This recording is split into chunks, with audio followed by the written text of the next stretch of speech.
Assalamualaikum warahmatullahi wabarakatuh. Jumpa kembali bersama Sang Hyang Cipta Rasa yang akan mempersembahkan kisah-kisah mistis menarik untuk menghibur teman-teman semua dimanapun berada.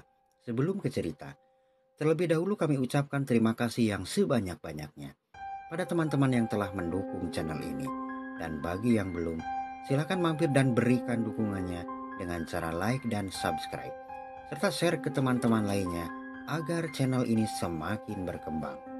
Dan jangan lupa aktifkan tombol loncengnya agar teman-teman tak ketinggalan cerita dari setiap video terbaru yang kami upload. Untuk menjaga privasi dalam cerita ini, nama tokoh dan tempat kejadian telah kami samarkan. Apabila ada kesamaan cerita, nama tokoh dan tempat kejadian mungkin hanya kebetulan saja. Kang Jarot terkejut bukan kepalang ketika ia sampai di halaman depan rumah petaknya itu. Anak laki-laki yang ia tinggalkan di kampungnya kok tiba-tiba sudah berada di teras rumah kosnya itu. Ia duduk di kursi, sepertinya sedang menanti kepulangannya dari tempat bekerja. Namun aneh, tatapannya kosong.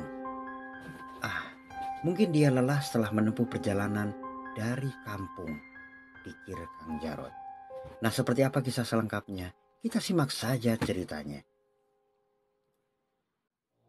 Akhir Agustus tahun 1990, setelah 40 hari meninggal istrinya, Kang Jarot memutuskan untuk merantau dan bekerja di tempat lain. Karena jika ia tinggal di kampung itu, ia pasti akan teringat terus masa-masa indah bersama istrinya almarhum. Entahlah, mungkin jodohnya sampai di situ. Ia harus rela karena terpisah oleh ajal. Mau tidak mau, ia harus ikhlas menjalani takdir Tuhan.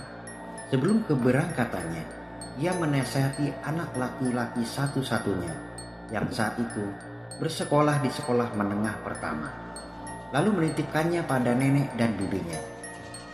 Setelah niatnya bulat, dengan sisa uang 40 harian itu pun, ia lalu berangkat ke suatu tempat untuk mencari penghidupan yang baru.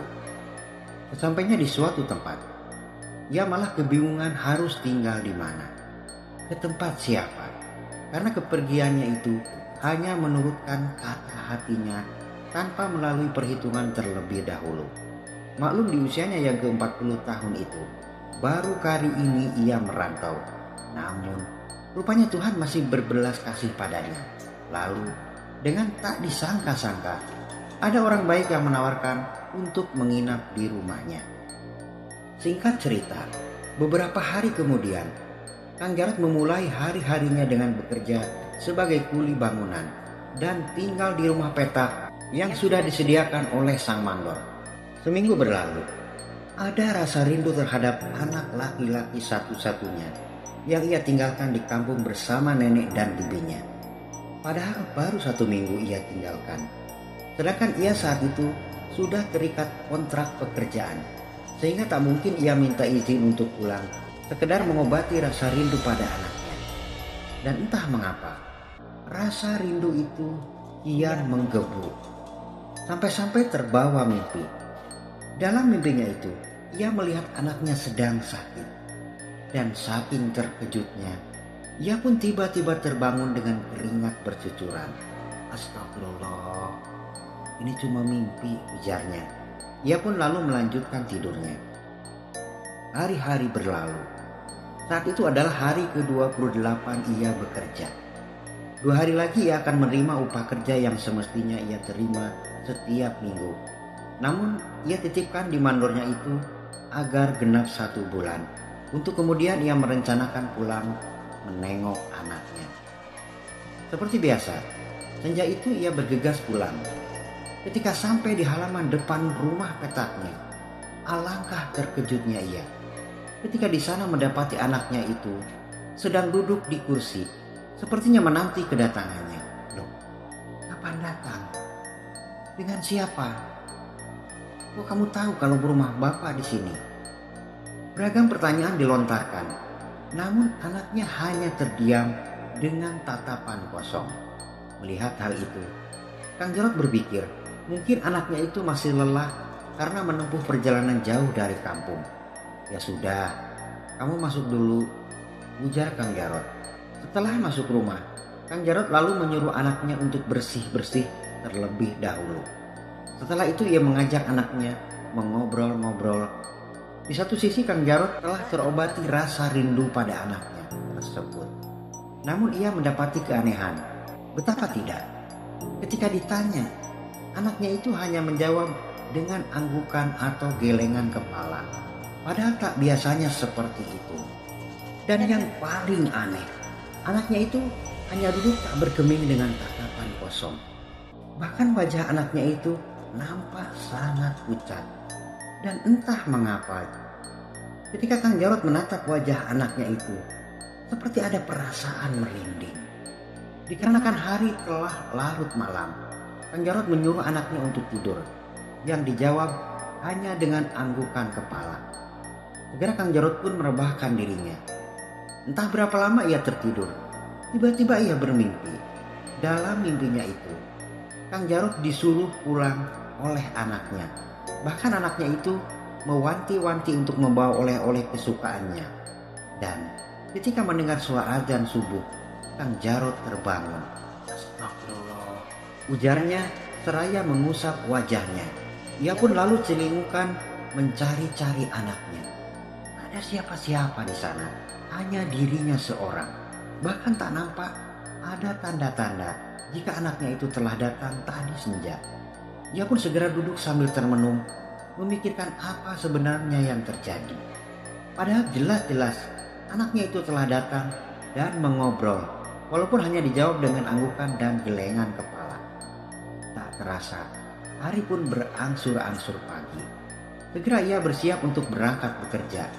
Hari itu ia bekerja paruh siang, karena setelah gajian, ia akan terus pulang kampung untuk 2 hari ke depan di kampung halamannya. Setelah menerima upahnya, Kang Jarot pulang dulu ke rumah petaknya untuk berkemas-kemas. Setelah itu ia pun segera ke terminal menunggu kendaraan yang menuju ke kampungnya. Tak lupa ia pun membeli sesuatu untuk anaknya seperti pesannya dalam mimpi. Bahkan ia pun membeli oleh-oleh untuk ibu dan bibinya. Singkat cerita, sampailah ia di terminal B di daerahnya. Lalu ia pun naik ojek untuk sampai di kampungnya. Sesampainya di jalan kecil yang menuju rumahnya, ia pun turun dari ojek itu. Setelah membayar jasanya, ia pun berjalan menuju ke rumahnya yang dulu. Nah, di tengah perjalanan menuju rumahnya itulah, dari keremangan cahaya rembulan, ia melihat anaknya melambai-lambaikan tangan. Segera ia mempercepat langkahnya mengejar anaknya yang berjalan cepat menuju rumahnya. "Tunggu, Di, ini Bapak pulang," teriaknya. Semakin ia mempercepat langkahnya, semakin cepat pula anaknya itu berjalan. Lalu dengan jelas, Kang Jarot melihat anaknya itu masuk ke dalam rumah. Namun ketika ia sampai di depan pintu rumahnya, Kang Jarot tertegun.